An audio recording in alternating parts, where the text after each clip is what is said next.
Bismillahirrahmanirrahim. Alhamdulillah. Wassalatu wassalamu ala Rasulillah wa ala alihi wa ashabihi ajma'in. Amma ba'd.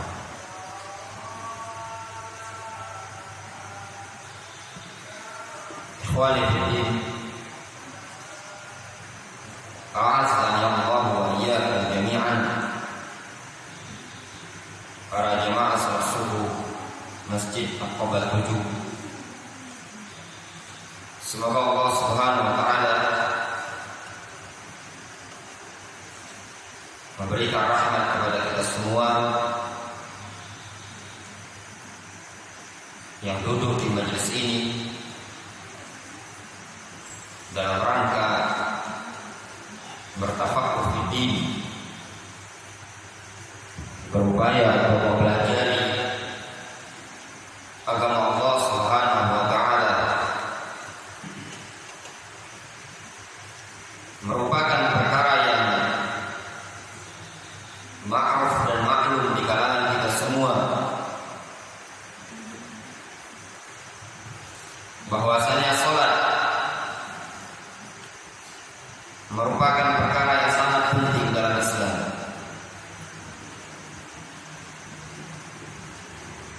Diterimanya salat oleh Nabi alaihi salatu wassalam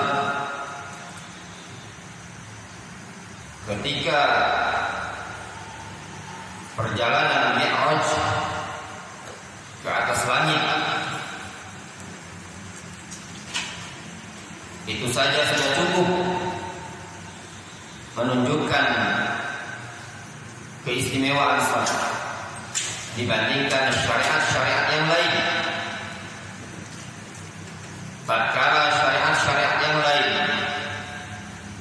seperti puasa, zakat, haji dan yang lainnya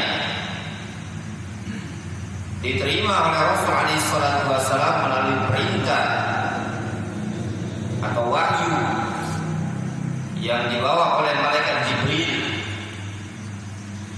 Namun secara khusus salat Allah Subhanahu wa taala perjalankan Nabi kita Muhammad sallallahu alaihi wasallam dari Mekah ke Masjidil Aqsa, kemudian dari Masjidil Aqsa dinaikkan beliau ke Sidratul Muntaha, sampai-sampai beliau mendengar suara goresan tinta atau pena takbir yang ada di sana.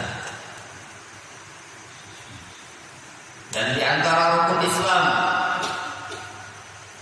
yang Allah Subhanahu wa taala wajibkan di kota Mekah adalah salat. Dalam keadaan syariat-syariat yang lain dari rukun-rukun Islam lam yujibillahu ta'ala illa fil Madinah, Allah Subhanahu wa taala tidak mewajibkannya melainkan ketika Rasul sudah berada di kota Madinah.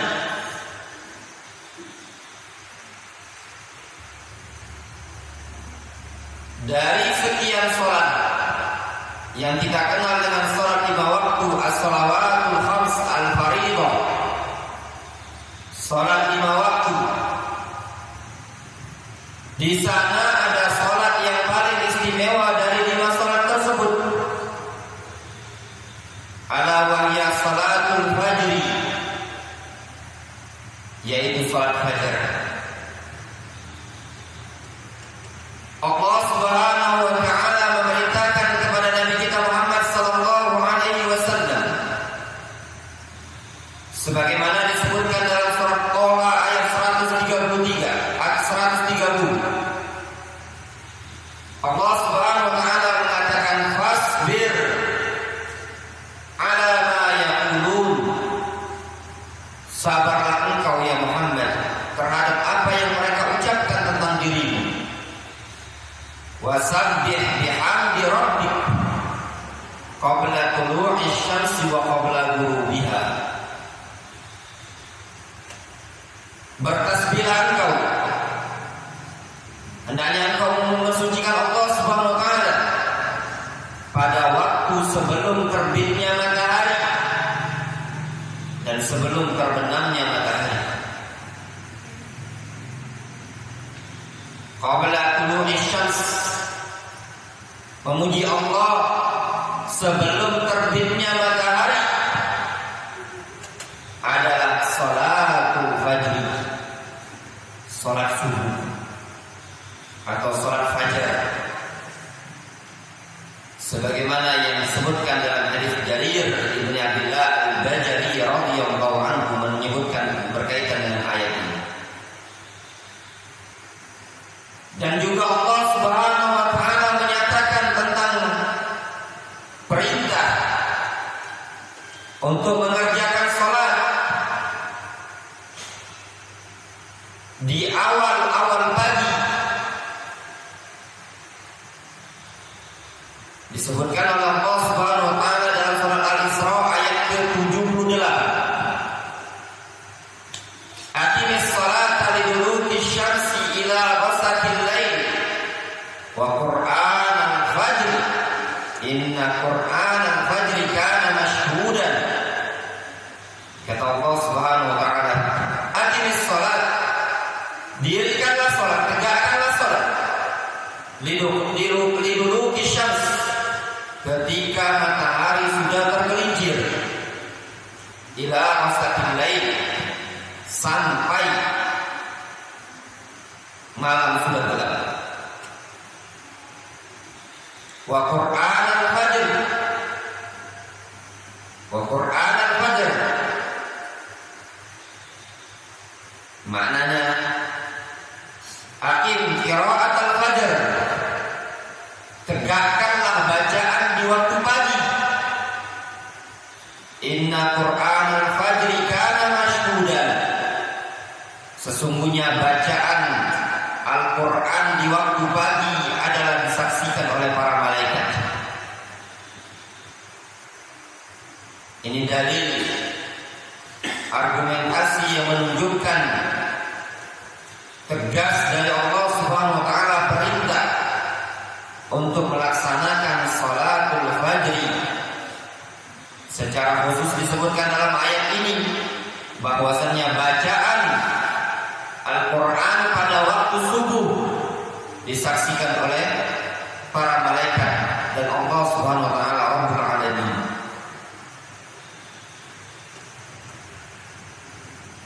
Dan juga di antara argumentasi yang lain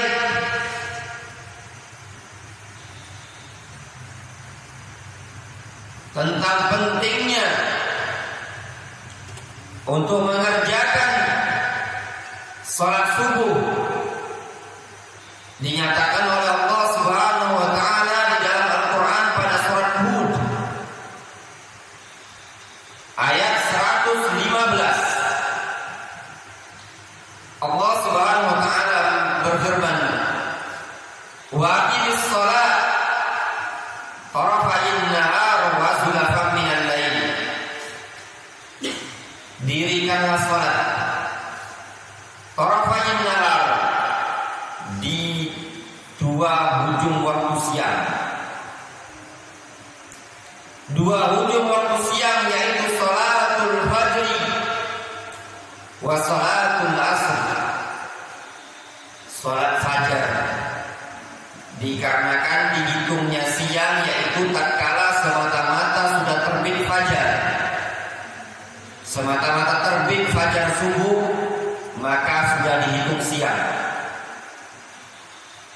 Dan waktu yang berikutnya yang di ujung siang adalah waktu asar. Kedua waktu ini waktu yang sangat istimewa,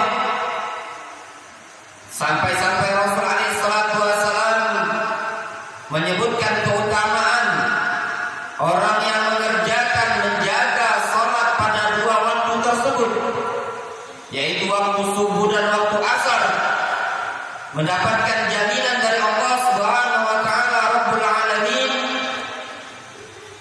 berupa surga. Rasul alaihi salatu wasallam mengatakan, man shalla al-bardain dakhala al-jannah, barang siapa yang salat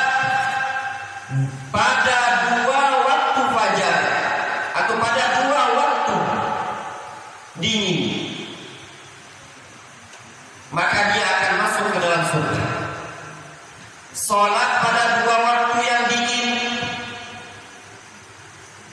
dikatakan oleh para ulama, salat pada waktu yang dingin di waktu malam adalah salat subuh ketika masih gelap. Adapun salat yang paling dingin pada waktu siang adalah salat asar. Sehingga makna ucapan Rasul, barang siapa yang salat pada dua waktu yang dingin, yaitu waktu subuh dan waktu yang asar, dakhalal jannah, dia akan masuk ke dalam surga. Demikianlah dalil-dalil dari Al-Quran yang berkaitan dengan perintah untuk melaksanakan sholat subuh. Para jamaah yang dirahmati Allah Subhanahu wa Ta'ala, adapun sholat subuh disebut juga dengan istilah sholatul fajr, sholat fajar. Al-Imam Ibnu Rajab rahimahullah ta'ala menyebutkan sholatul fajr tusamma sholatul fajr liqaulihi ta'ala min qabli sholatul fajr. Sholat subuh juga disebut sholat fajar, diambil dari firman Allah Subhanahu wa ta'ala min qabli sholatul fajr dalam surat An-Nur ayat ke-58. Allah Subhanahu wa ta'ala menyebutkan min qabli sholatul fajr, sebelum waktu sholat subuh. Ini berkaitan dengan orang-orang yang kita miliki dari kalangan anak, budak dan yang lainnya, hamba sahaya, ketika hendak masuk kamar hendaknya minta izin. Di antaranya pada waktu min qabli sholatil fajr, sebelum waktu subuh.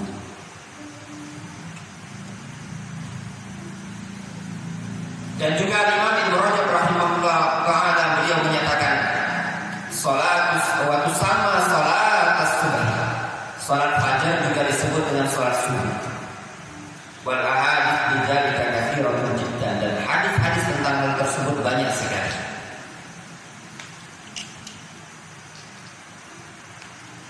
Difahami para jemaah, salat subuh juga disebut salat fajar.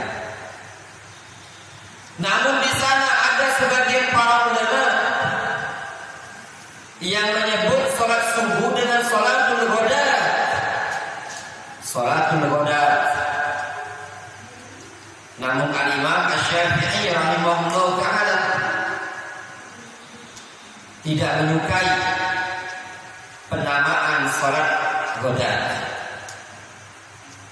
Bahkan mereka sebagian dari kalangan ulama Syafi'iyah mengatakan makruh, wala dikarenakan tidak ada dalil yang menyebutkan hal tersebut. Namun itu menurut mereka.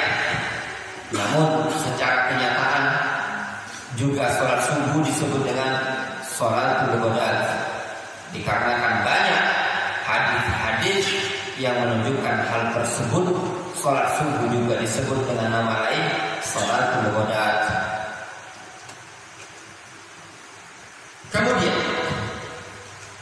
keutamaan sholat subuh.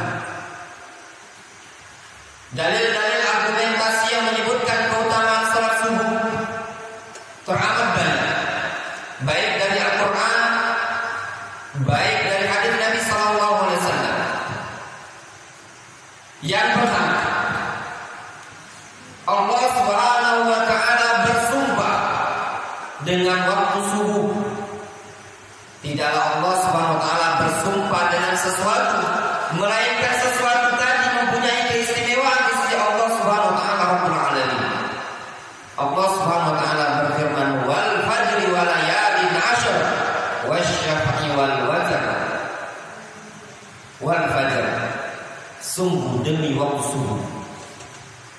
Sebagaimana disebutkan oleh jumhur ahli tafsir, mereka mengatakan wal fajri ay was subhi, waktu subuh. Sehingga sholat pada waktu subuh tersebut sangat istimewa. Dipertegas lagi pada sebagian tafsir para ulama yang dimaksudkan wal fajri wa salatul fajri, demi salat subuh.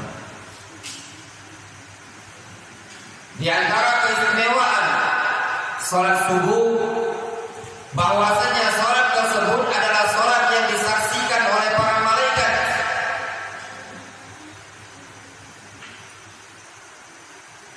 Berkaitan dengan surat Al-Isra ayat ke-78 tadi,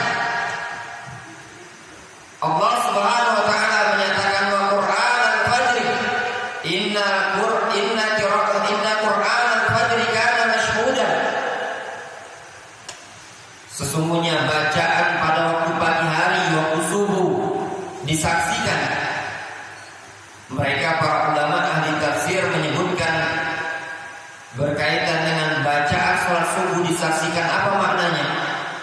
Annal malaika tashhad bi salatil fajri, bahwasanya mereka para malaikat menyaksikan salat subuh tersebut. Sehingga hendaknya seorang muslim berupaya semangat untuk melaksanakan salat subuh pada waktu subuh, dikarenakan salat tersebut adalah salat yang disaksikan oleh para malaikat.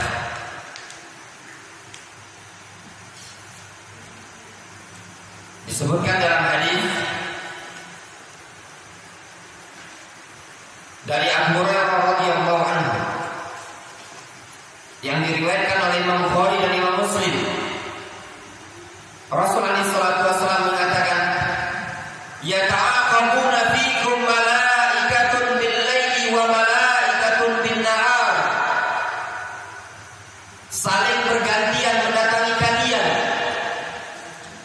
Malaikatun bil-laili wa malaikatun bin-nahar, malaikat yang ada pada malam hari dan juga pada siang hari. Bergantian, sini berganti mendatangi kita. Malaikat turun ke bumi, ya. Wa yajtami'una fi salatil fajri wa salatil 'asri. Mereka malaikat tersebut, kata Rasul alaihi salatu wasallam, berkumpul pada waktu salat subuh dan pada waktu salat asar.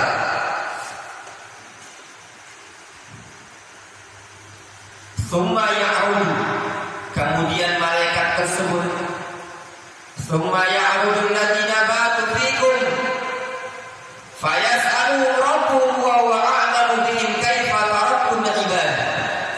Kemudian malaikat tersebut naik ke atas.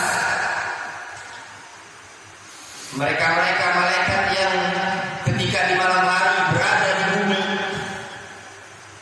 mereka naik menjumpai Allah Subhanahu wa taala. Allah bertanya kepada mereka dalam keadaan Allah Subhanahu wa taala lebih tahu dibandingkan malaikat terhadap keadaan hamba-hambanya. Namun Allah Subhanahu wa taala tetap bertanya, kaifa taraktum ibadi? Bagaimana kondisi kalian meninggalkan hamba-hamba? Malaikat menjawab, fayaqulun taraknahum wa hum yusallun wa atainahum wa hum yusallun.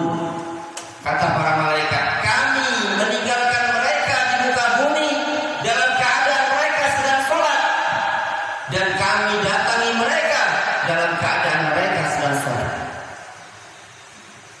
Masya Allah, luar biasa. Sangat merugi mereka-mereka yang lalai dari melaksanakan sholat subuh, sholat yang disaksikan oleh para malaikat. Kalau seandainya kita melaksanakan aktivitas kegiatan yang disaksikan oleh wali kota, yang disaksikan oleh gubernur, bahkan pejabat-pejabat negara, semua masyarakat ingin mengerjakannya supaya dilihat. Terus bagaimana kalau suatu amalan yang nanti akan dinilai oleh Allah Subhanahu wa taala Rabbul Alamin disaksikan oleh malaikat? Ya Allah Subhanahu wa taala sifati kiramin bararah, malaikat yang mulia, yang baik, yang tidak pernah bermaksiat kepada Allah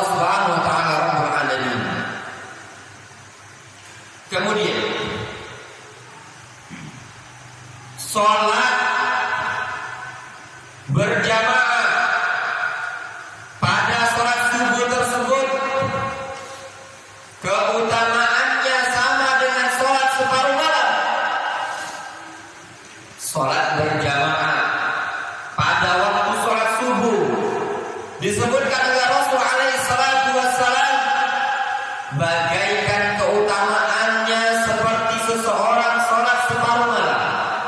Pernahkah kita sholat tahajud separuh malam? Jangankan separuh malam, seperempat malam pun mungkin belum pernah. Cukup lama separuh malam. Ini Rasul menyebutkan keutamaan orang yang melaksanakan sholat jamaah, sholat subuh berjamaah, mendapatkan keutamaan bagaikan orang yang sholat tahajud separuh malam. Disebutkan dalam hadis dalam riwayat Muslim dari Utsman bin Affan radhiyallahu anhu bahwasanya beliau sami'tu an-nabiy sallallahu alaihi wasallam yaqul, beliau mengatakan aku pernah mendengar Nabi sallallahu alaihi wasallam bersabda, man shallal isya fi jama'atin faka'annama qama nisfal lail wa man shallal subha fi jama'atin faka'annama shallal lail kullahu. Kata Rasulullah sallallahu alaihi wasallam, barang siapa yang sholat isya berjamaah seakan-akan dia melaksanakan sholat separuh malam. Sholat isya berjamaah keutamaannya seakan-akan dia sholat isya sholat malam separuh malam.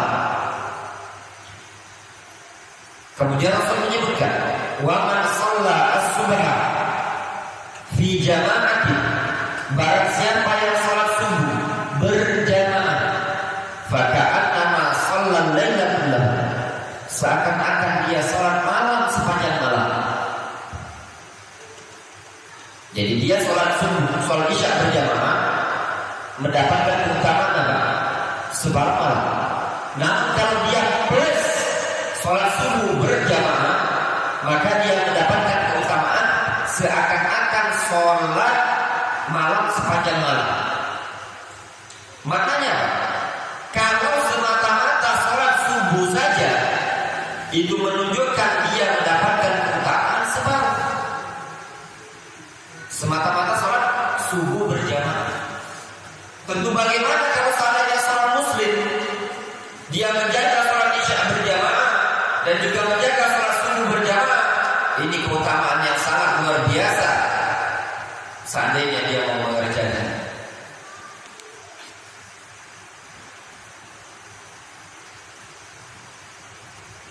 Sholat subuh berjamaah di zaman Rasul alaihi salatu wassalam merupakan keistimewaan yang sangat besar, sampai-sampai Rasul alaihi salatu wassalam menyatakan kalau seandainya tidak bisa ditempuh untuk melaksanakan sholat subuh tersebut kecuali dengan merangkak, niscaya umat manusia akan melakukannya dengan cara merangkak dikarenakan keutamaan dan keistimewaan yang ada pada sholat subuh tersebut. Lau ya'lamun nas ma fil nida'i wa safil awwal thumma lam yajidu illa yastahimu alaihi lastahimu alaihi. Kata Rasulullah SAW, kalau seandainya umat manusia tahu tentang keutamaan azan, mengumandangkan azan dan sof di pertama, dan mereka tidak mendapatkannya kecuali dengan cara diundi, niscaya mereka akan melakukan pengundian tersebut. Walau ya'lamun ma fi tahjir lastabaqu ilayhi. Kalau seandainya mereka mengetahui, lau ya'lamun ma fi tahjir lastabaqu ilayhi. Kalau seandainya mereka mengetahui tentang keutamaan sholat siang hari indah dhahir, ketika matahari terik, misalnya mereka akan bergegas. Walau ya'lamun ma fil atamati was-subhi la'atawhuma walau habwan. Kata Rasulullah SAW, kalau seandainya mereka umat manusia tahu tentang keutamaan melaksanakan sholat isya dan sholat subuh, niscaya mereka akan mengerjakannya meskipun dengan cara merangkak.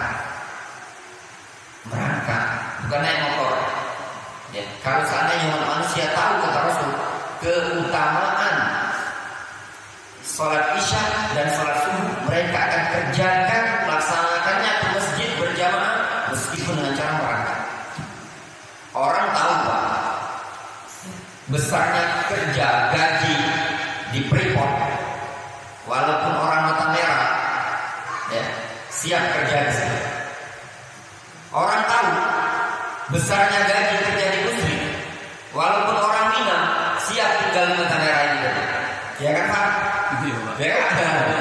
Lihat ada yang Surabaya, mana anak Surabaya, Surabaya, kan? Jauh-jauh tinggalkan kampung halaman ke Palembang karena tahu coba kalau digaji cuma gaji 42 mendingan di Surabaya kan? Atau gaji dengan gaji Alfamart Indomaret. Ini gambaran tahu. Rasul memberikan gambaran kalau saatnya tahu keutamaan sholat subuh berjamaah, mereka akan mengerjakan sholat subuh meskipun dengan cara merangkak.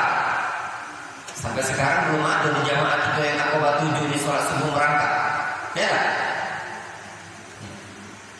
belum ada. Masih bisa berjalan. Di antara keistimewaan sholat subuh berjamaah, Rasul alaihi salatu wasallam menyebutkan dalam sebuah hadis bahwasannya orang yang melaksanakan sholat subuh berjamaah dia mendapatkan jaminan dari Allah Subhanahu wa taala, mendapatkan perlindungan, keamanan dari Allah Subhanahu wa taala. Dari Jundub bin Abdullah Al-Bajali radhiyallahu anhu, Rasulullah sallallahu alaihi wasallam mengatakan, "Man shalla salat as-subhi fa huwa fi dhimmatillah, fala yatlubannakum Allah fi dhimmati bi syai'in, fa innahu man yatlubu min dhimmati bi syai'in yudrikhu thumma yaqumu ala wajhi fi nar jahannam." Kata Rasulullah sallallahu alaihi wasallam, barang siapa yang melaksanakan salat subuh, fa huwa fi dhimmatillah, dia berada pada jaminan Allah Subhanahu wa taala.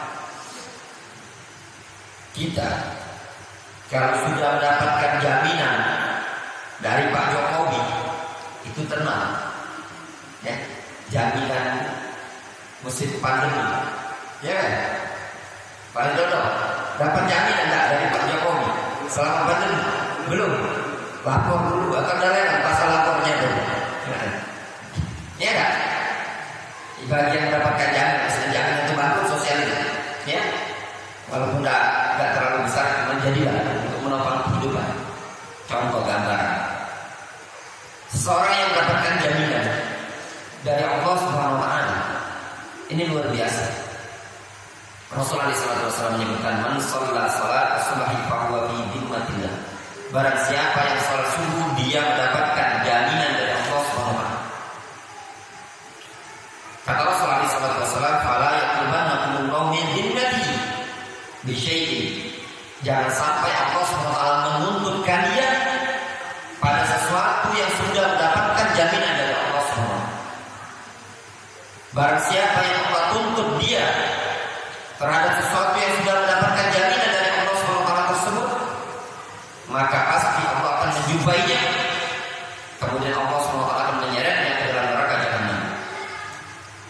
Orang yang mendapatkan jaminan, gambaran makna hadis ini, si A, dia betul-betul menjaga sholat subuh dan dia mendapatkan jaminan dari Allah Subhanahu wa taala.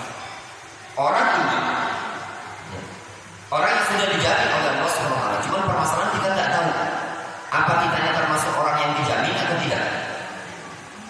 Ringkasnya Rasul menyebutkan, orang yang melaksanakan sholat subuh berjamaah dia mendapatkan jaminan. Nah, orang yang mendapatkan jaminan dari Allah Subhanahu wa taala apabila dia dizalimi, maka orang yang menzalimi secara tidak langsung menzalimi orang yang sudah dijamin keamanannya oleh Allah Subhanahu wa taala. Orang yang menzalimi tersebut akan dituntut oleh Allah Subhanahu wa taala kemanapun dia berada, maka tatkala didapati oleh Allah Subhanahu wa taala akan dilemparkan oleh Allah Subhanahu wa taala ke neraka jahanam. Maknanya orang yang menzalimi, orang yang mendapatkan jaminan Allah Subhanahu wa taala tidak akan lepas dari balasan dari Allah Subhanahu wa taala.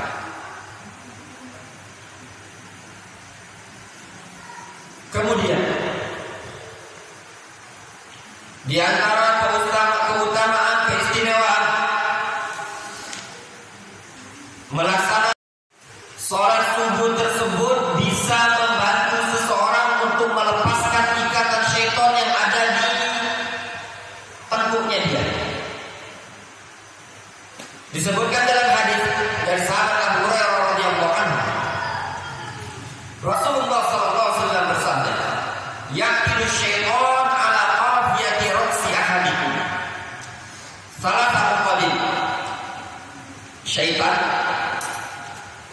berikat dengan 3 ikatan, 3 utas tali pada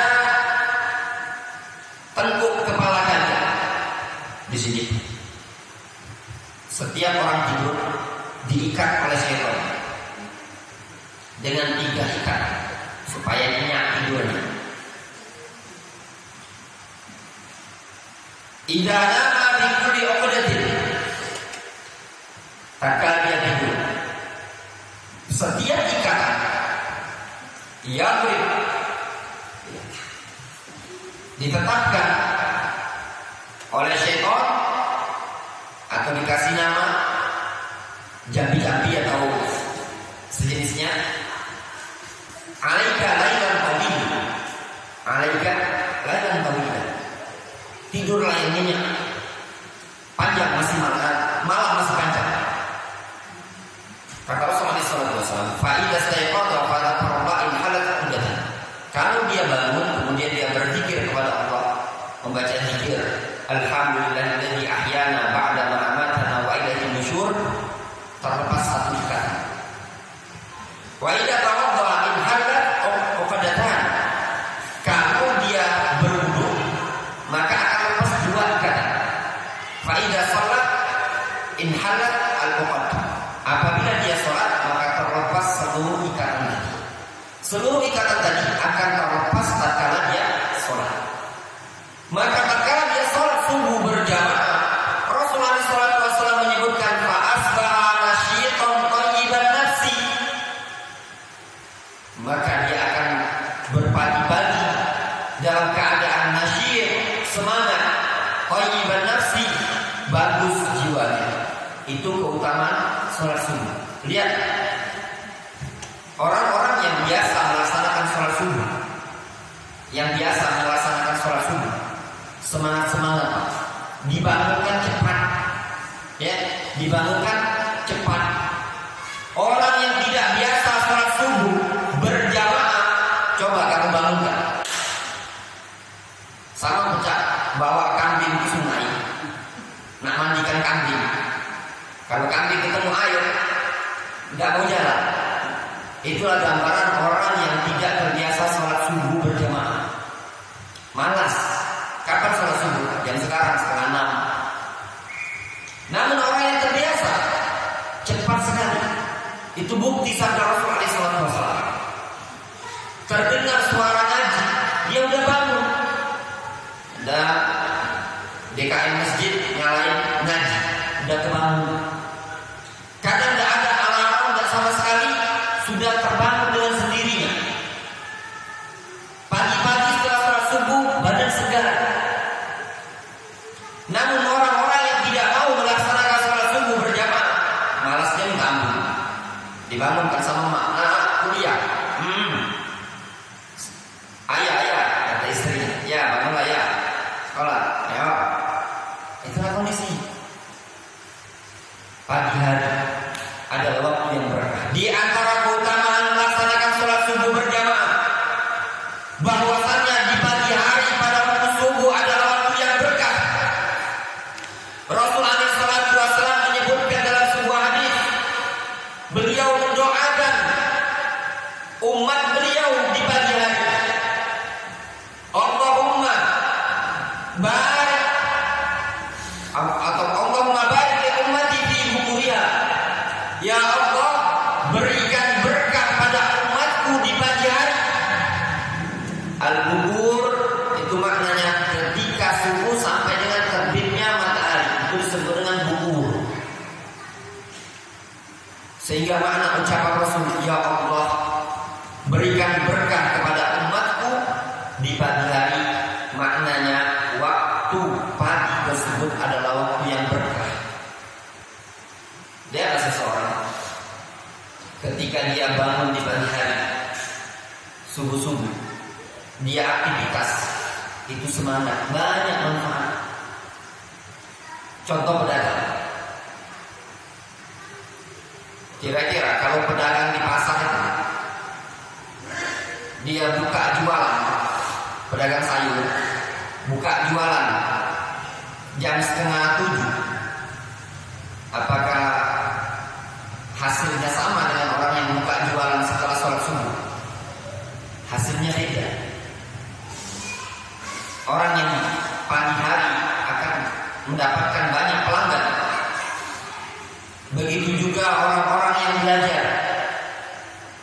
Di pagi hari adalah waktu yang istimewa untuk menghafal, masih fresh.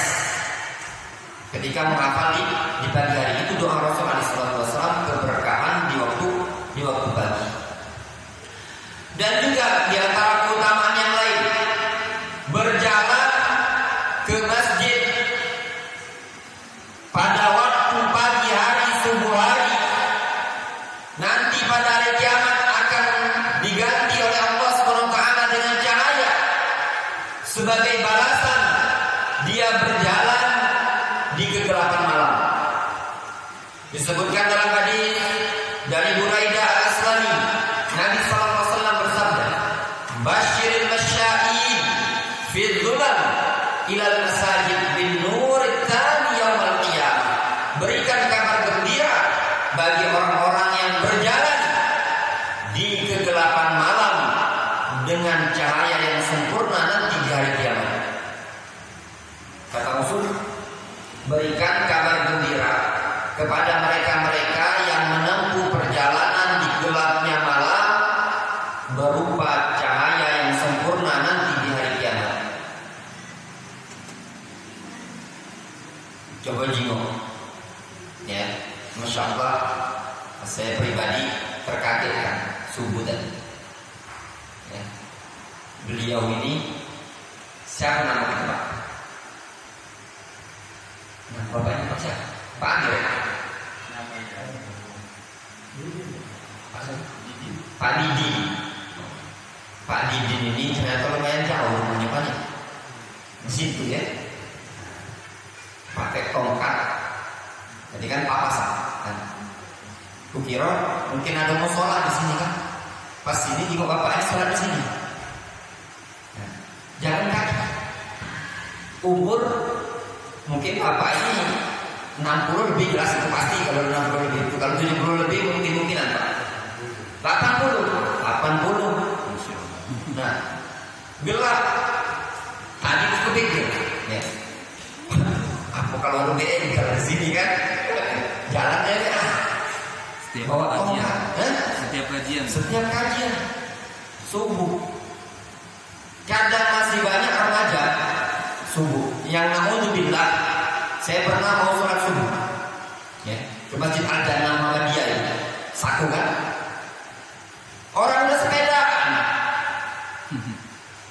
belum subuh, bukan Al-Jannah, kalau nggak salah mau kajian ke sini, subuh kajian ke sini ya, bulan lalu papa satu lagi sepeda, mikir belum lah sholat subuh, bapak ini belum sholat subuh ya. Masalahnya kenapa kita katakan belum sholat subuh? Pakainya sudah pakai sepeda, celana ketat pendek, baju kaos. Pikirnya nak mana bapak ini? Apa pengalaman bapak ya? Kebetul sepeda sebelum subuh. Berangkat kan kajian di sini kan sebelum subuh, berangkat dari satu. Itu udah keluar sepeda. Yang kita husnudon ini muslim, ya. Nggak mungkin non muslim karena keluarnya kebetulan dari perubahan yang memang rata-rata di situ muslim. Rombongan. Ini luar biasa kaum muslimin zaman sekarang. Lebih mengedepankan kesehatan badan, olahraga untuk sehat. Tidak masalah sepedaan, olahraga bagus. Namun kalau meninggalkan sholat, kalau sholat ketika pas waktu sholat tidak masalah. Namun kalau sepedaan diutamakan, sholat tidak, ini merugi. Hati kita juga butuh kesehatan. Selain kesehatan badan, hati seseorang perlu disehatkan. Terakhir, di antara keutamaan melaksanakan sholat subuh disebutkan oleh Rasulullah SAW adalah dijamin atau mendapatkan jaminan diselamatkan dari nerakanya Allah SWT. Kata Rasulullah SAW dari hadis Umar bin Ru'aibah, Rasul mengatakan, "Lan yalijan nar ahadun shalla qabla tulu'i syamsi wa qabla ghurubiha." Kata Rasulullah SAW, tidak akan masuk ke dalam neraka orang yang sholat sebelum terbitnya matahari dan sebelum terbenamnya matahari. Kata Rasul, tidak akan masuk ke dalam neraka orang yang melaksanakan sholat sebelum terbitnya matahari. Sebelum terbit matahari itu sholat apa kira-kira? Sholat subuh. Dan sebelum terbenamnya matahari sholat apa? Sholat asar. Wallahu ta'ala a'lamu bishawab. Mudah-mudahan hadis-hadis yang berkaitan dengan keutamaan sholat subuh tadi bisa difahami dengan baik, dan insya Allah kalau ada waktu dan dipanjangkan umur kita untuk kajian bulan depan, kita akan menyampaikan ancaman-ancaman bagi orang yang meninggalkan sholat subuh baik berjamaah ataupun tidak sholat sama sekali. Wallahu ta'ala a'lamu bishawab. Ada yang ingin ditanyakan? Ada apa? Ada door prize kan? Yang bertanya, untuk yang bertanya diikuti atau anu? Bukan yang kemarin bukan? Ada lagi. Aduh, ada lagi. Oh, ini. Nah,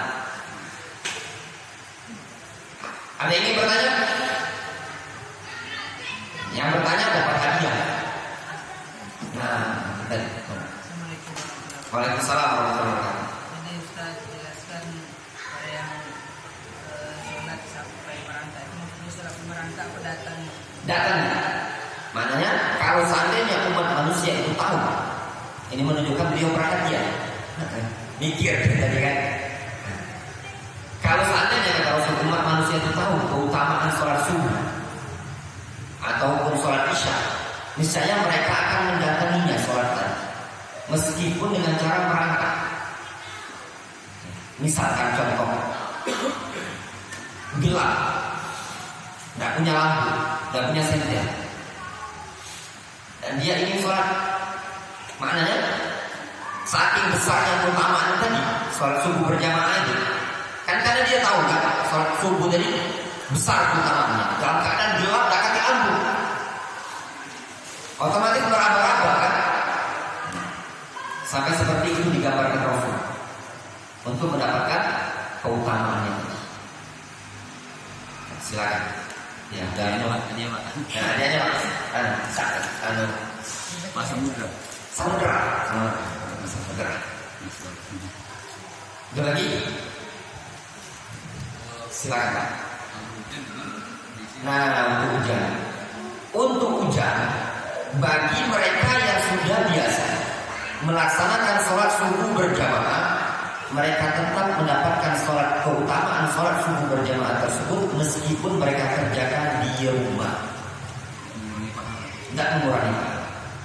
Itulah keutamaan kalau kita sudah terbiasa mengerjakan suatu amalan dan terhalang karena tidur, maka keutamaan tadi tetap tidak dapat. Rasulullah SAW menyebutkan dalam sebuah hadis, man marido aw safar kutiba lahu ma kana ya'maluhu muqiman aw sahihan. Barang siapa yang sakit atau dia perjalanan jauh, maka tetap ditulis pahala yang biasa dia kerjakan baik ketika dia mukim ataupun ketika dia sehat.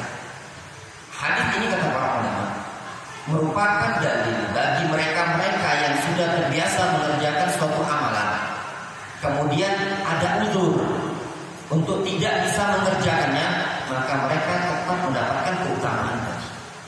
Contoh misalnya, dia sudah terbiasa sholat tahajud, terus sholat tahajud minimal 2 rakaat atau 3 rakaat. Suatu malam ketiduran ngantuknya, tidak bangun kecuali azan subuh, Masjid Aqaba 7, maka dia tetap mendapatkan pahala keutamaan sholat berjamaah. Kenapa? Ini keutamaan berkaitan dengan beramal terus menerus, continue. Jadi kalau dia sudah sholat subuh terus menerus dan ternyata hujan, sholat 5 waktu terus menerus dan hujan, dia tetap mendapatkan keutamaan tadi. Dan itu mundur. Jangan dipaksakan. Justru kalau dipaksakan kondisi seperti ini tadi, itu kurang afdol. Kurang afdol. Sampai ke masjid basah. Namun untuk mereka-mereka yang bertanggung jawab dengan masjid, tetap mereka melaksanakan sholat jamaah. Ya, untuk Aqaba 7 ini alhamdulillah ada yang tidur di masjid. Masalahnya kalau tidak ada sholat subuh karena hujan, siapa yang azan? Azan itu betul lu, gitu kan? Itu jawabannya. Nah, ada pertanyaan apa? kira mainan dari itu colok ke lampu. Lampu.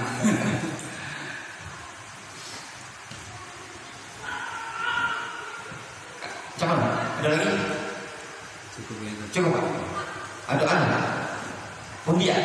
Ada Ustaz. Ada. Sebut nama tidak Pak?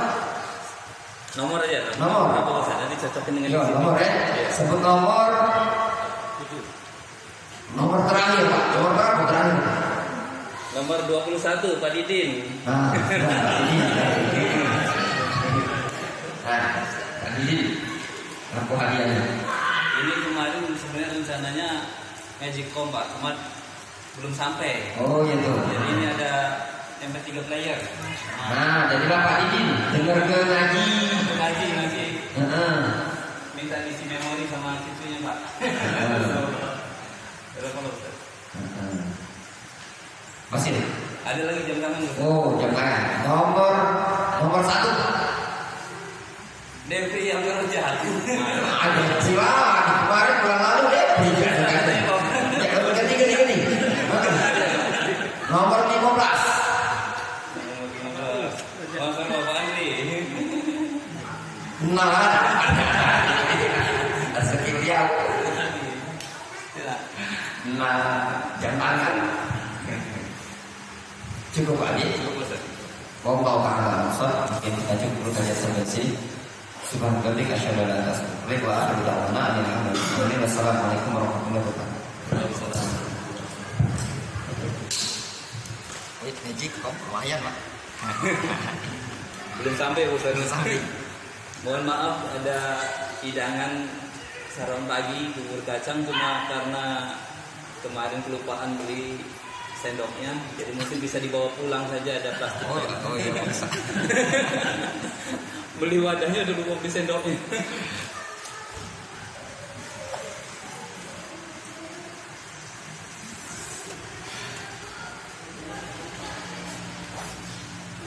Tiga emang.